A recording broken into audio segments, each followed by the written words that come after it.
Junnar times crime news मध्ये आपल्या सर्वांचे सहर्ष स्वागत। पाहूया काही ठळक घडामोडी। उसन्या पैशाच्या कारणावरून चुलत भावाला फायटरने मारहाण करून दुखापत केल्याची घटना मंचर पोलीस ठाण्याच्या हद्दीतील वडगाव काशिमबेग या गावात घडली आहे। आरोपी धीरज शिवाजी पोखरकर याने फिर्यादी भूषण दत्तात्रय पोखरकर यांना फायटरने मारहाण केली। फिर्यादीच्या आईला शिवीगाळ धक्काबुक्की करून जीवे मारण्याची धमकी दिली। या प्रकरणी मंचर पोलीस ठाण्यामध्ये हा गुन्हा दाखल असून पुढील तपास मंचर पोलीस करण्यात आला आहे।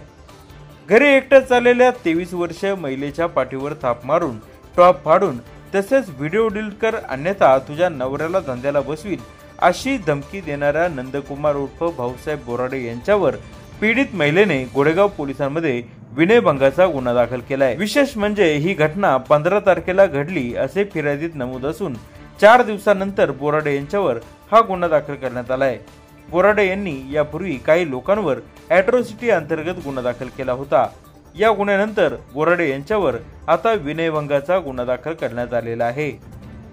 आरोपी हा स्वतःच्या घराच्या गॅलरीमध्ये अर्धवट कपड्यामध्ये वावरून फोनवर शिवीगाळ करत असल्याच्या कारणावरून एका महिलेने सदर आरोपीच्या विरोधात विनयभंगाचा गुन्हा दाखल केलाय।